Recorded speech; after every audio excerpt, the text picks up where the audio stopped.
Foreword by Francois Morak. Foreign journalists frequently come to see me. I am weary of them, torn as I am between my desire to speak to them freely and the fear of putting weapons into the hands of interviewers whose attitude toward France I do not know. During these encounters, I tend to be on my guard. That particular morning, the young Jew who came to interview me on behalf of Tel Aviv Daily won me over from the first moment. Our conversation very quickly became more personal. Soon I was sharing with him memories from the time of the occupation. It is not always the events that have touched us personally that affect us the most. I confided to my young visitor that nothing I had witnessed during that dark period had marked me as deeply as the image of cattle cars filled with Jewish children at the Austerlitz train station, yet I did not even see them with my own eyes. It was my wife who described them to me, still, under the shock of the horror she had felt. At that time, we knew nothing about the Nazis' extermination methods, and who could have imagined such things? But these lambs torn from their mothers, that was an outrage far beyond anything we would have thought possible. So we're going to pause there and just go back. So if you pay attention to slide 13 in your presentation, it asks you what the quote, identify and explain the meaning of the following figure of speech. These lambs torn from their mothers was an outrage. If you pay attention, it says these lambs torn from their mothers. Lambs is not actually lambs. It's a symbol for something else. So the question comes down to, what does lambs represent, or who does lambs represent? So who is it referring to, or what is it referring to? Remember, it's talking about how when his wife would see cattle cars filled with Jewish children at the Austerlitz train station.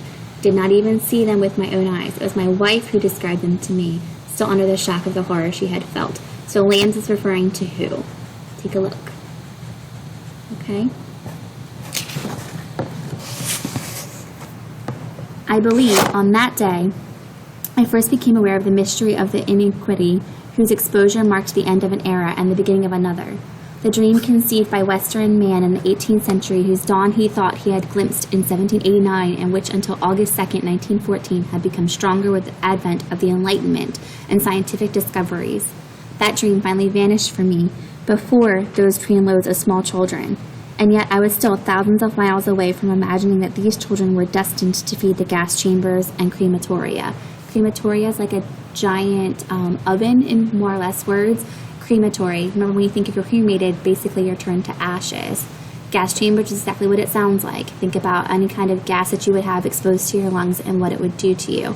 These are two ways, and we pay attention to the history of World War II, that the children were dealt with. So imagine that. This, then, was what I probably told this journalist. And when I said with a sigh, I have thought of these children so many times, he told me I was one of them. He was one of them. He had seen his mother, a beloved little sister, and most of his family except his father and two other sisters disappear in a furnace, fueled by living creatures. As for his father, the boy had to witness his martyrdom day after day, and finally his agony and death. And what a death! The circumstances of it are narrated in this book, and I shall allow readers, who should be as numerous as those reading the diary of Anne Frank, to discover them for themselves, as well as by what miracle the child himself escaped. I maintain, therefore, that this personal record, coming as it does after so many others, and describing an abomination such as we might have thought no longer had any secrets for us, indifferent, distinct, and unique nevertheless. The fate of the Jews of the small town in Transylvania called Siget, their blindness as they confronted a destiny from which they would have still had time to flee, the inconceivable passivity with which they surrendered to it, deaf to the warnings and pleas of a witness who, having escaped the massacre, relates to them what he has seen with his own eyes, but they refuse to believe him and call him a madman. This set of circumstances would surely have sufficed to inspire a book to which I believe no other can be compared. So remember, this is a memoir, guys, so this comes exactly from where Elie Wiesel's mind is set from. So when it says that know the history, you have to understand the history behind World War II and the Holocaust and what was brought upon after the Holocaust. So what happened to the Jews during the time of World War II's occupancy with Germany and Hitler. Okay? It is, however, another aspect of this extraordinary book that has held my attention. The child who tells us his story here was one of God's chosen.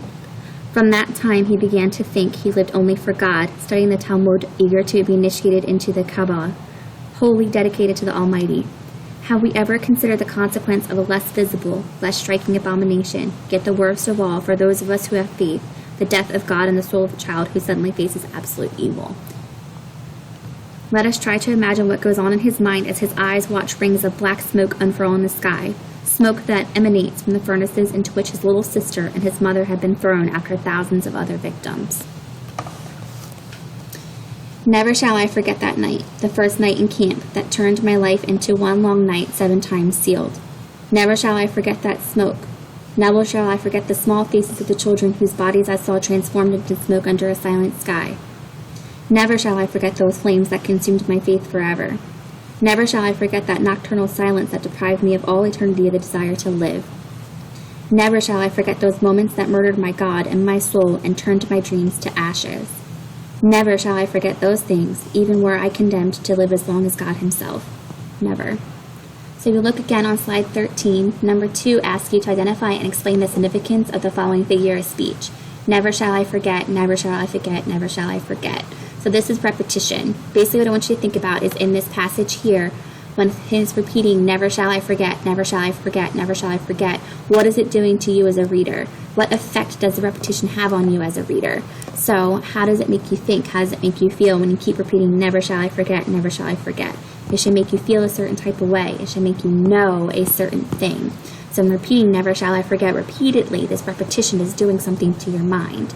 Okay, it's painting an image for you. So how does that affect you as a reader? That's going to be number 2 on slide 13 underneath the figure language and literary devices. It was then that I understood what had first appealed to me about this young Jew, the gaze of a Lazarus risen from the dead, yet still held captive in the somber regions into which he had strayed, stumbling over desecrated corpses. For him, Nietzsche's cry articulated an almost physical reality. God is dead, the God of love, of gentleness and consolation. The God of Abraham, Isaac, and Jacob had, under the watchful gaze of this child, vanished forever into the smoke of the human holocaust demanded by the race, the most voracious of all idols. And how many devout Jews endured such a death? On that most horrible day, even among all those other bad days, when the child witnessed the hanging, yes, of another child who, he tells us, had the face of a sad angel, he heard someone behind him groan, "For God's sake, where is God?" And from within me I heard a voice answer, "Where he is, this is where, hanging here from this gallows." On the last day of the Jewish year, the child is present at the solemn ceremony of Rosh Hashanah. He hears thousands of slaves cry out in unison, "Blessed be the Almighty." Not so long ago, he too would have knelt down, and with such worship, such awe, such love. But this day he does not kneel, he stands. The human creature, humiliated and offended in ways that are inconceivable to the mind or the heart, defies the blind and deaf divinity. So here we have to imagine why. Why does Elie Wiesel, going through what he's gone through, not accept religion anymore? So what does he see? What does he experience? And how does he get out of it? So what do you think the Holocaust brought to him, and why do you think religion has become lost on him? I no longer pleaded for anything. I was no longer able to lament. On the contrary, I felt very strong. I was the accuser, God the accused. My eyes had opened and I was alone, terribly alone in a world without God, without man, without love or mercy.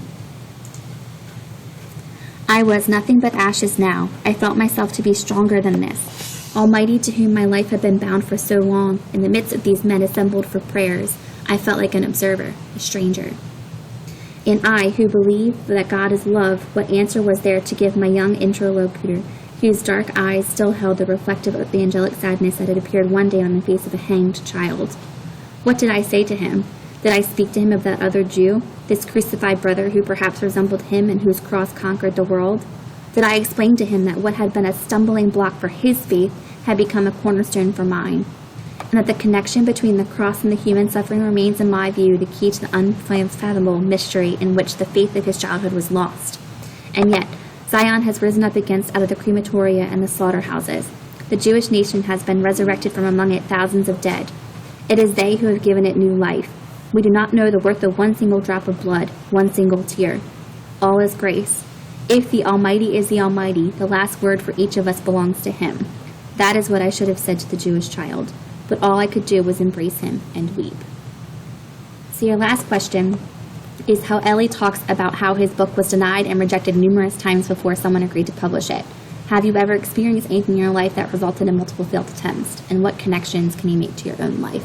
So remember, here it's talking about how when he publishes the book, he's denied several times from different authors because they like to say what's quote-unquote left in the dark. They don't want to acknowledge the time period that happened. However, in this book, it's a first-person encounter, a real live account of what he went through during World War II, and it was proven with evidence that the crematorias like Auschwitz and the prisons and the jails and the circumstances surrounding it were real. Remember, it's a memoir, guys. It's a memoir. It comes from memory.